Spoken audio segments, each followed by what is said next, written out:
네, 반갑습니다. 네, 진성희 목사입니다. 오늘 말씀 제목 7장 10절에 있는 말씀처럼 일어나라 어찌하여 엎드리져 있느냐. 그래서 일어나라 말씀으로 주어진 시간 속에서 함께 말씀을 나누고 함께 기도하도록 하겠습니다. 광야를 거쳐 이제 드디어 가나안 땅에 들어온 이스라엘 백성들은 칼과 창이 아닌 하나님의 특별한 도우심의 은혜로 난공불락의 여리고성을 7번 도는 것만으로 그 크고 견고한 여리고성을 무너뜨리며 큰 승리를 맛보았습니다. 승리의 기쁨에 도취된 이스라엘 백성들은 그 다음 목표였던 아이성을 지나치게 가볍게 보았습니다. 왜냐하면 여리고성에 비하면 이 아이성은 너무나도 작은 성읍이었기 때문입니다. 그런데 결과는요, 참담했습니다.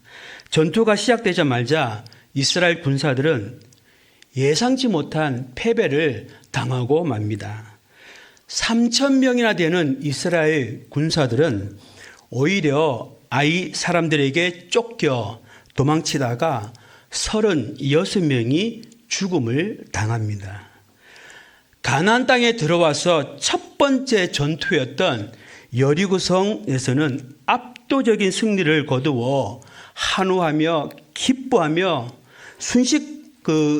좋았는데 순식간에 그 기쁨들이 사라져 버리고 이스라엘 백성들은 지금 두려움과 혼란에 빠져 있습니다.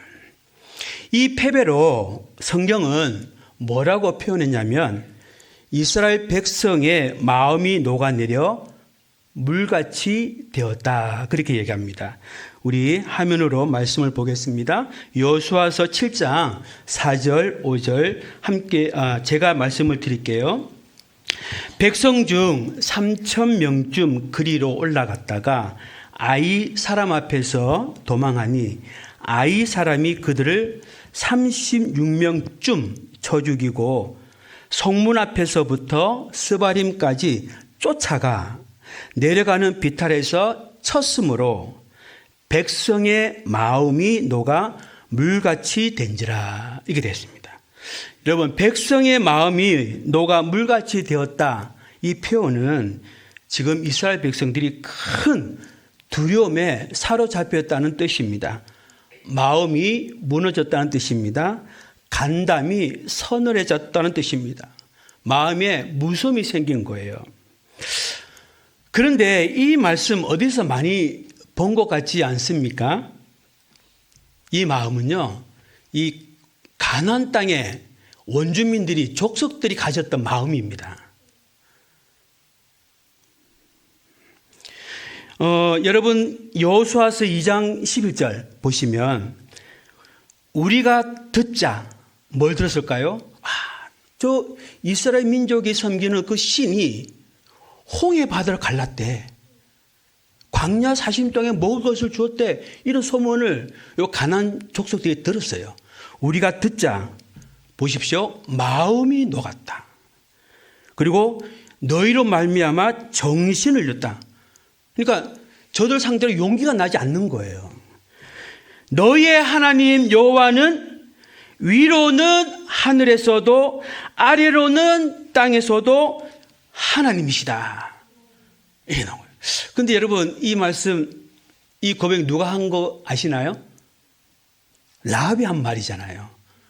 라합, 정탐꾼을 숨겨준 이 여자, 룻기서 성경에 나오는 보아스의 어머니, 마태복음에 예수님의 족보에 나오는 이 여인입니다. 이 여인이 하늘에서도 땅에서도 여호와 하나님이시다, 이방인이 이 고백을 한 거예요. 여호수아서 2장 8절에서 9절입니다.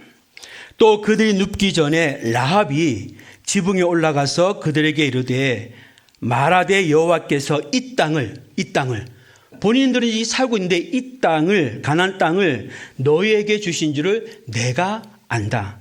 어떻게 알았을까요? 들었기 때문에 하나님이 이 땅을 저 민족에게, 이스라엘 민족에게 주시려고 하는갑다. 우리가 너희를 심히 두려워하고 이 땅 주민들이 다 너희 앞에서 간담이 녹나니. 지금 이스라엘 민족으로 인해서 가나안 족속의 모든 왕들과 모든 적성들이 지금 이 상태입니다. 여호수아서 5장 1절입니다. 요단의 서쪽에 아모리 사람의 모든 왕들과 해변의 가나안 사람의 모든 왕들이 여호와께서 요단물을 이스라엘 자손들 앞에서 말리시고 우리를 건너게 하셨음을 듣고, 보십시오, 마음이 녹았고 이스라엘 때문에 정신을 잃었더라. 이거는 이스라엘 가나안 족속 민족들이 가졌던 마음이 하나님 때문에, 저 이스라엘 민족 때문에 지금 이 민족들이 가지고 있는 마음들입니다. 여호수아서 6장 1절입니다. 6장은 여리고성이 무너진 내용이잖아요. 이스라엘 자손들로 말미암아 여리고는 굳게 닫히고 출입하는 자가 없었다. 보십시오. 이처럼 가나안 족속들과 여러 왕들이 여호와 하나님을 섬기는 이스라엘 하나님으로 인해서, 이스라엘로 인해서 마음이 녹았고 정신이 없는 가운데 있었는데, 지금 이스라엘 백성들이 그 마음을 가지고 있다는 거예요. 지금 이스라엘 백성들이 아이성 전투의 패배로 그만큼 지금 두려움에, 공포심에 사로잡혔다는 거. 왜 그러냐? 하나님이 우리와 함께 하지 않는구나. 자기가 전쟁에 졌으니까. 이스라엘 민족들은 전쟁에서 졌다 이러면 하나님이 우리와 함께 하지 않는다고 생각하는 거예요. 언약궤만 있으면 이긴다. 언약궤가 앞에 나가면 무조건 이긴다고 생각하고, 졌다 하면 하나님 우리를 버리는갑다, 이 생각을 하게 되는 것이죠. 그래서 지금 공포와 두려움으로 마음이 녹아 물같이 되었다, 그렇게 얘기합니다. 여러분, 우리가 하나님 없이 사는 사람들은요, 사실은 지금 두려움 속에 있는 거예요. 굉장히 공포 속에 있습니다. 그래서 아이성 전투에서 패배한 여호수아는 하나님께 묻지 않고 전쟁에 나간 것에 대한 깊은 회개 기도를 드렸고, 기도하는 가운데 하나님은 아간이 범죄했다고 알려주었습니다. 그리고 여호수아는 그 죄를 단절시킵니다. 그런데 그 죄를 단죄하기가 너무나 어려웠어요. 너무나 어려웠습니다.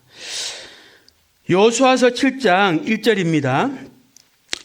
이스라엘 자손들이 온전히 바친 물건으로 말미암아 범죄하였으니 이는 유다 지파 세라의 증손 삽디의 손자 갈미의 아들 아간이 온전히 바친 물건을 가졌습니다. 여호와께서 이스라엘 자손에게 진노하시니라, 이렇게 말씀하셨습니다. 여러분, 아이성까지 오기 전까지는 이스라엘 백성과 하나님의 관계는 굉장히 좋았습니다. 이스라엘 백성들은 철저하게 온전히 하나님의 말씀에 순종했고, 그 결과로 하나님의 큰 능력이 나타나게 되었습니다. 즉 이스라엘은 한결같은 순종에 요단강이 갈라졌고 여리고성이 무너졌습니다. 그런데 한 사람의 불순종이 하나님과 이스라엘 백성과의 관계를 위험하게 만들었어요. 그게 바로 아간의 범죄입니다. 아간은 여리고성을 공격하다가 거기서 너무나도 탐이 나는 물건을 보게 됩니다. 그런데 하나님께서는 여호수아를 통해서 여리고성의 모든 물건을 일체 손을 대지 말라고 명령을 하셨어요. 하나님은 가지지 못하게 하셨는데 아간은 그 물건을 너무나도 가지고 싶었던 것이죠. 그래서 아간은 다른 사람들이 보지 못할 때 그 물건을 감추어서 자기 장막 안에 파묻어 두었습니다. 아간은 아무도 본 사람이 없었기 때문에 무사할 줄 알았습니다. 그러나 하나님이 누구십니까? 전지전능하신 분 아니세요? 하나님은 아간의 죄를 다 알고 계셨고, 이 아간의 죄는 이스라엘 백성들의 부흥에 완전히 찬물을 끼얹는 일이 되고 말았습니다. 여기서 제가 여러분에게 드리고 싶은 메시지는 뭐냐면은 아간이 죄에 빠지게 된 이 원인이 무엇인가? 하나님께서 이스라엘 백성 전체에 한 사람 한 사람 여호수아만 관심을 두는 게 아니에요. 이스라엘 전체 하나님을 믿는 모든 백성 그 한 사람 한 사람에게 최대한 관심을 갖고 계시거든요. 예. 이거 생각하지 못한 거예요. 이 아간은. 여러분 이스라엘 백성들이 얼마나 많습니까? 아간은 여호수아처럼 지도자도 아니고 족장도 아닙니다. 그러니까 이 아간은 나 한 사람이 죄를 짓거나 거짓말을 한다고 해서 하나님이 상관하시겠나? 이 잘못된 생각이 죄에 빠지게 맙니다. 잘 들으시고 기억하시기 바랍니다. 하나님은 우리 한 사람 한 사람에 대해서 상상할 수 없을 정도로 많은 관심을 가지고 지켜보고 계신다는 것입니다. 그래서 우리 한 사람 한 사람은 남들이 모르는 가운데서도 믿음으로 나아가려고 할 때 하나님은 굉장히 기뻐하십니다. 하나님을 대적하는 이 시대에 하나님은 살아계신다. 하나님은 반드시 살아계신다. 이 믿음을 가지고 고백하는 한 사람 한 사람 볼 때마다 하나님은 너무나 기뻐하시는 거예요. 그러나 뭐 나가던 사람 뭐 하나님 나 알겠어? 목사님이나 알고 교회 오래 다니는 사람도 알겠지. 뭐 나가던 사람 하나님 나 알겠어? 그렇게 생각하고 몰래 죄를 지으면 하나님은 그게 실망이 되고 싫어하신다는 거예요. 아간이 놓친 게 바로 이거예요. 하나님 이스라엘 백성 전체 한 사람 한 사람 한 사람을 다 눈여겨보시고 다 사랑하시고 다 관심을 갖고 계신다는 거예요. 여호수아만 보는 게 아닙니다. 아간은 사람들이 보지 못하면 하나님도 모르실 거야 그렇게 생각했던 거예요. 그런데 여러분 우리 하나님은 전지전능하시잖아요. 하나님의 눈이 이스라엘 안에 계셔서 그 안에 있는 모든 이들을 다 감찰하고 있다라는 것입니다. 이거를 여러분들이 기억하셔야 됩니다. 또 한 가지 그 7장 1절 우리 한번 여러분들이 한번 읽어 주실래요? 다시 한번 여호수아서 7장 1절 말씀을 함께 표준 세 번역으로 읽으셔도 됩니다. 함께 읽겠습니다. 이스라엘 자손이 전멸시켜서 주님께 바쳐야 할 물건을 잘못 다루었다. 유다 지파에서 세라의 중손이요 삽디의 손자요 갈미의 아들인 아간이 전멸시켜서 주님께 바쳐야 할 물건을 가져갔기 때문에 주님께서 이스라엘 자손들에게 진노하셨다. 아멘. 네, 거기 보시면 아간의 이 한 사람 죄를 지적하는데 여러분들 그거 보시면 왜 이렇게 가족 전체를 다 끄집어내실까? 궁금하지 않으셨어요? 거기 보시면 유다 지파, 세라의 증손, 삽디의 손자, 갈미의 아들 아간. 그냥 아간이라고 하면 되잖아요. 그냥 차라리 그럼 아버지, 갈미의 아들 아간이 죄를 지었다 하면 되는데 아예 아버지, 할아버지, 증조 할아버지, 고조 할아버지까지 다 손을 대고 있어요. 이 말씀이 여러분 나 집에 가셔서 7장 1절 나오지만 16절, 17절, 18 또 한 번 나옵니다. 아주 구체적으로 나와요. 아간의 아버지가 갈미입니다. 할아버지가 삽디입니다. 증조 할아버지가 세라입니다. 고조 할아버지가 유다예요. 근데 고조 할아버지가 유다인데 이 아간은 고손자입니다. 그러면 유다 이후에 누굽니까? 야곱. 야곱이 누구예요? 이삭. 이삭이 누굽니까? 아브라함입니다. 여러분 그 할아버지 증조 할아버지 되는 세라가 나오잖아요. 세라. 여러분 세라 기억나시잖아요. 그 유다가 아들이 엘, 오난, 셀라가 있었잖아요. 첫 번째 아들 엘 부인이 다말이잖아요. 유다와 며느리 다말이 그 관계에서 태어난 자녀 이름이 베레스와 세라입니다. 원래는 세라가 먼저 나왔어요. 어머니 뱃속에서. 그 손이 나왔거든요. 그래서 산파가 손에다가 홍시를 묶어 주었어요. 근데 이 손이 또 들어갔네요. 근데 형이 안 나오고 두 번째 베레스가 나온 거예요.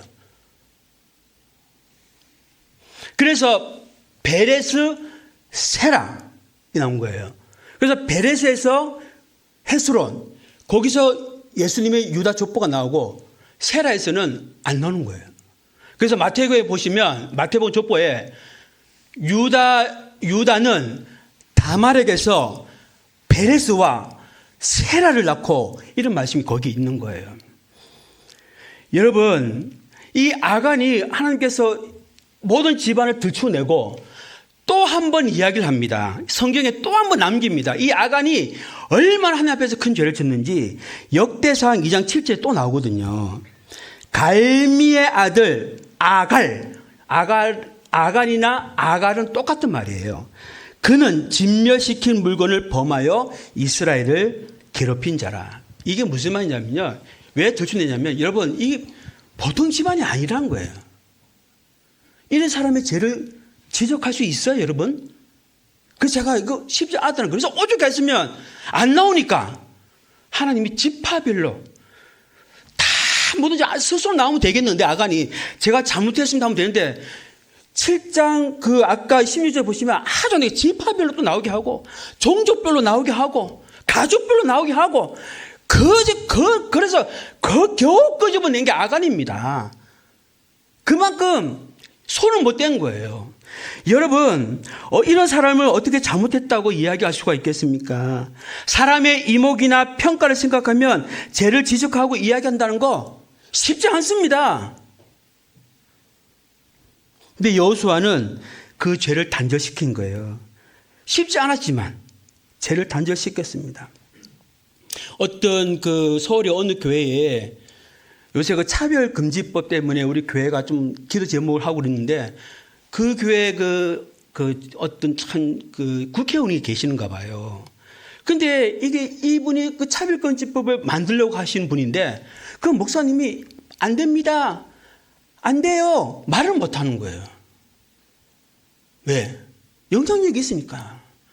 여러분, 이렇습니다. 인간적인 정의나 아픔, 심지어 손해를 감수하더라도 죄는 단호하게 끌어내야 한다는 것을 지금 이 부분에서 보여주는 겁니다. 왜? 죄는 방치하면 사라지지 않습니다. 점점 자라서 자신과 공동체를 무너뜨리기 때문에 그래요. 그래서 하나님은 아간이 아니라 이스라엘 자손이 범죄했다고 이야기하는 거예요. 여호수아 7장 1절을 보시면 이스라엘 자손들에게 진노했다. 하나님은 아간이 범죄했다는 게 아니라 이스라엘 자손들이 범죄했다고 이야기하는 거예요. 예, 이게 무서운 것입니다. 공동체 안에서 이 죄를 가볍게 여기면 이 공동체로 하나님께서 죄를 보신다라는 것이죠. 그래서 하나님은 죄를 덮어주는 것보다도 덜어내고 우리 하나님께서 죄를 이야기하면 우리 하나님께서 다 덮어주십니다. 그걸 이 성경에서 보여주는 것이죠. 자, 그렇게 하고 나서 여호수아가 이제 죄를 단죄했고 하나님 앞에 철저하게 회개하고 나서 그 다음부터 이제 하나님이 8장 1절에서 뭐라고 하시냐면 일어나라. 그리고 아이로 들어가라. 공격해라. 다시 하나님께서 명령을 해 주신다는 것이죠. 예. 여러분, 여호와께서 여호수아에게 말씀하시면서 아이성의 패배로 이 여호수아가 크게 낙심하며 탄식했거든요. 예, 졌구나. 하나님 우리를 떠났구나. 그리고 이제 가나안 족속들이 우리를 쳐들어오겠구나. 너무 무서운 거예요. 그래서 이게 절망한 가운데 있을 때 하나님께서는 여호수아에게 다시 일어나라. 그렇게 말씀하시는 거예요. 그래서 7장 10절에 읽었던 것처럼 여호와께서 여호수아에게 이르되 일어나라. 어찌하여 계속 이렇게 엎드려 있느냐.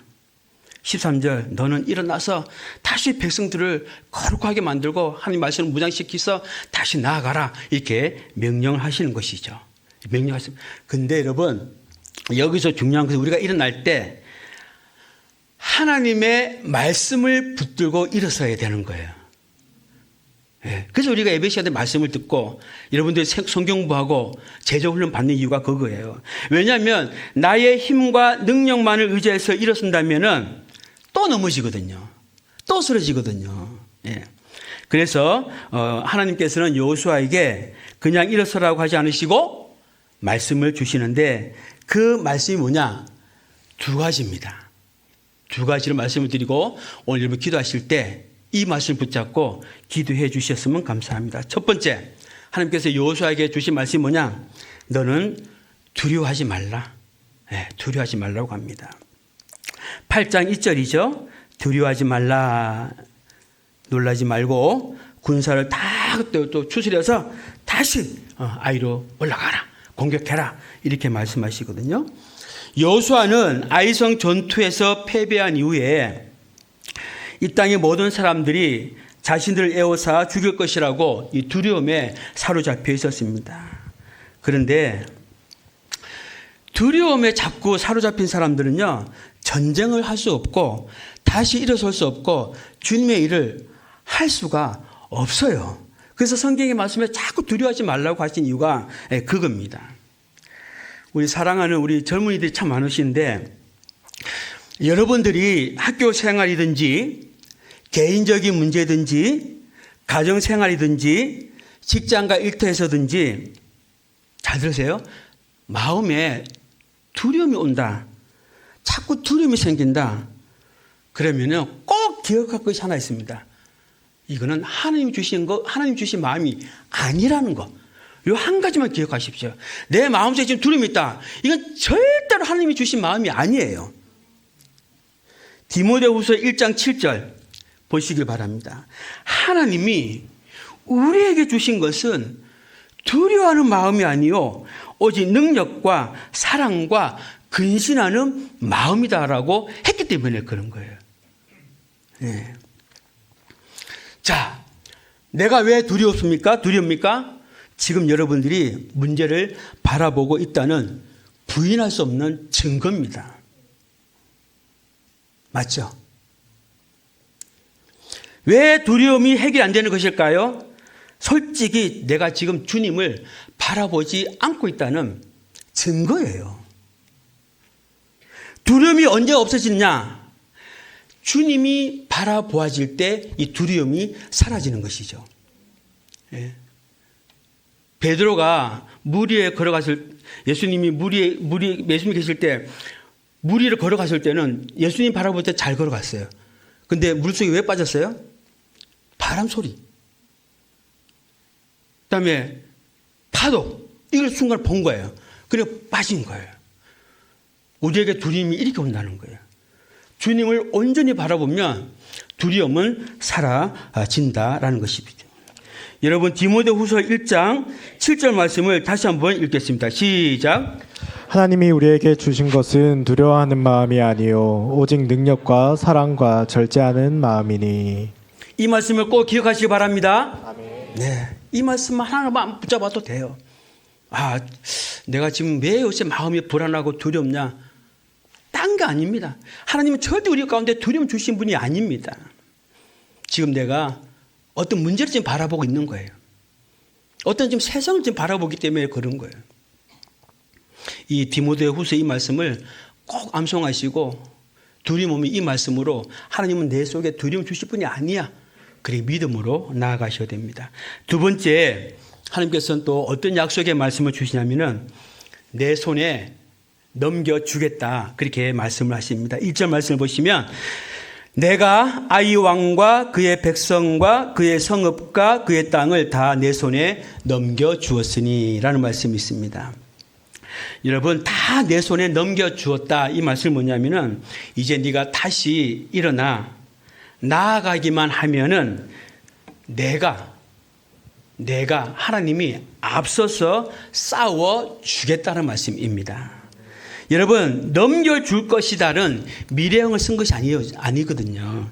내 손에 넘겨주었다. 확정이잖아요. 이미 승리를 하나님께서 주신 거예요. 이보다 더 분명한 승리의 말씀이 어디 있습니까?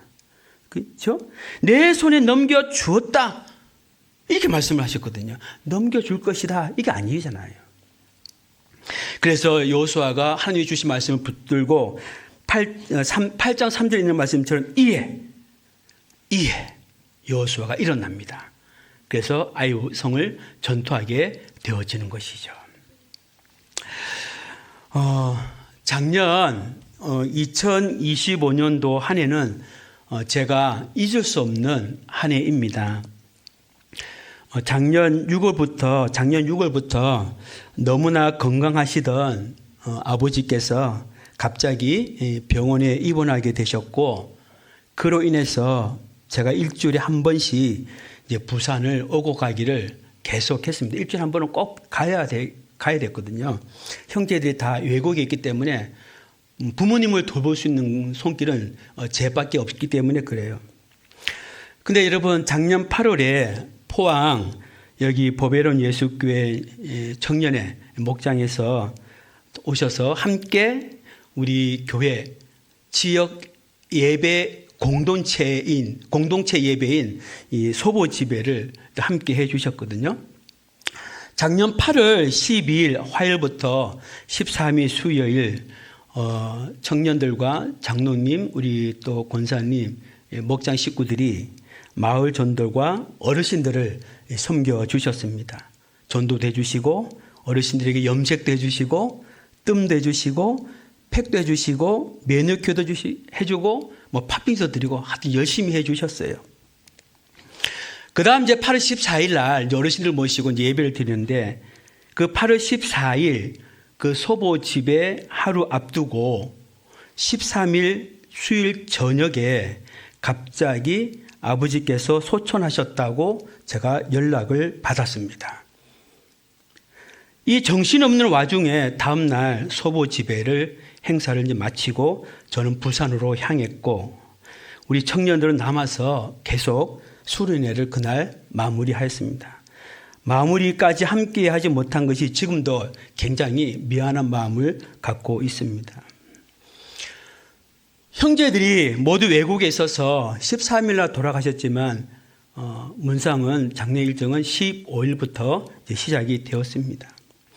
모든 장례 일정을 제가 주도하게 되면서 끝나고 슬픔과 아픔을 3일 동안 문상을 받아야 되고 또 장례 일정을 우리 가정들을 다 책임을 지다 보니까 아버지가 돌아가시는 슬픔과 아픔을 제가 충분히 쏟아내지 못하고 꾹꾹 눌러 담은 채 있다가 장례를 다 마치고 나서 이제 그것이 문제가 되었는지 그때부터 혼자만의 슬픔의 시간을 가지면서 서서히 정신적으로 번아웃 상태로 들어가게 되었습니다.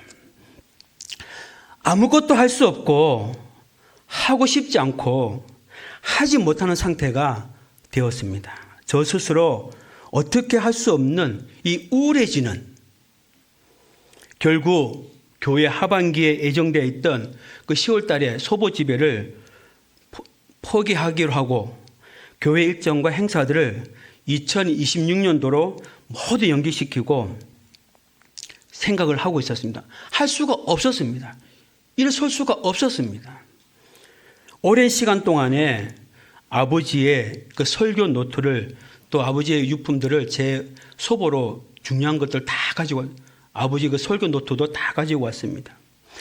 그런데 설교 노트를 이렇게 하나하나씩 보다가, 요새는 이제 우리 젊은 우리 목사님들 다 컴퓨터 치고 하지만은 옛날 목사님들은 이거 노트에다가 일일이 다 손을 적으셨거든요.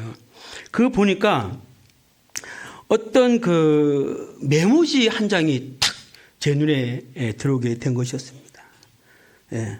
그리고 이제 그 2층 유품을 정리하면서 또 집사람 몰래 또 눈물을 많이 흘렸어요. 왜냐하면은 제가 장인 돌아갈 때는 안 울었거든요. 근데 우리 집사람 앞에서 눈물 흘린다는 것은 제가 양심상 그렇지 못해요. 늘 2층 목양실 가서 울었어요. 많이 울었습니다. 그리고 또 딸의 결혼식이 코앞에 있어가지고 이 답답함이 점점 더 커져 갔죠. 그러다가 주님께서는 저를 이제 계속 보고만 있지 않으셨던 것 같아요. 제가 말씀을 읽는 가운데 여호수아 7장 10절 말씀입니다. 일어나라. 어찌하여 이렇게 엎드려 있느냐. 제가 이 말씀을 보게 된 거예요. 주님이 찾아오신 것이죠. 그리고 그부터 이제 친구 목사들이 제가 이게 계속 다운되어 있는 것은 이제 알게 되면서 기도문을 자꾸 보내주고 말씀을 자꾸 보내주더라고요. 그 말씀 중에 공통된 점이 하나 있었어요.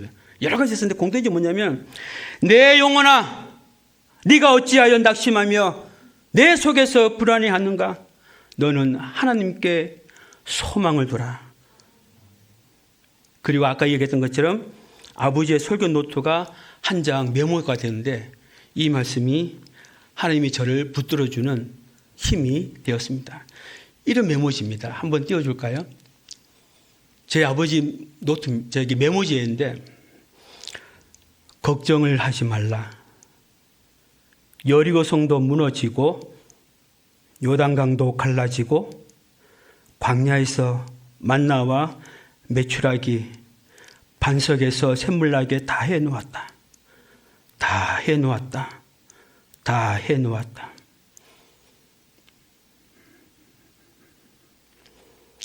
이 메모지를 보고 얼마나 울었는지 모릅니다. 그래서 하나님께서 저를 이렇게 세워주시는구나. 일어나라. 어찌하여 이렇게 엎드렸냐. 말씀하시는 듯 하면서 힘을 내어서 하나님도 힘을 주시고 연기되었던 소보 19번째 소보 집회를 11월 달에 할 수 있도록 추수감사절 때에 할 수 있도록 하나님께서 힘을 주시고 또 거기 필요한 후원자도 세워주시고 갑자기 어느 분이 전화 오셔서 행사에 필요한 모든 것들을 해 주셨습니다. 오늘 끝에 있는 말씀처럼 다 내 손에 넘겨 주었다. 예. 너의 일이 아니고 내 일을 하라는 거야. 네 일이 아니야. 이건 내 일이야.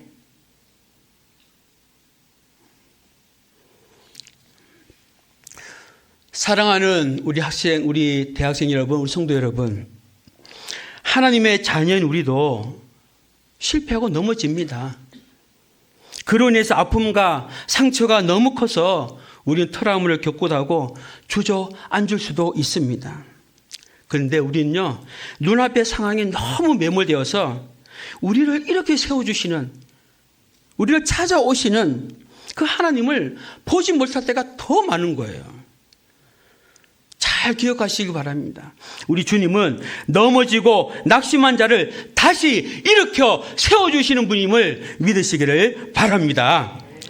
실패와 좌절의 자리에서 일어서기를 하나님이 더 간절히 원하시는 거예요.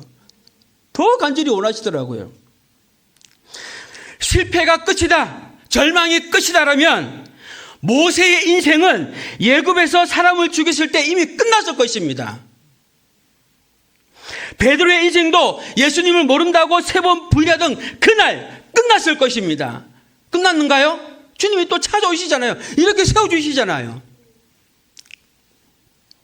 근데 우리는 스스로 일어설 수 없어요. 스스로 일어설 수 있겠죠. 또 넘어집니다. 그래서 우리는 이 말씀을 읽고 듣고 이 말씀을 붙잡고 일어서야 되는 것입니다. 우리 사랑하는 모든 성도 여러분, 하나님께서 오늘 이 말씀을 주실 때 여러분들 각자에게 어떤 문제, 어떤 상황이 있는지 저는 모르지만 성령 하나님께서 이 말씀을 통해서 오늘 내가 처하고 있는 모든 상황에서 다시 힘을 내어서 하나님 우리에게 주신 사명들을 온전히 해나가시는, 그래서 잘했다 칭찬받는 저와 여러분 되시기를 주님의 이름으로 축원합니다. 아멘. 우리 이 찬양 하시고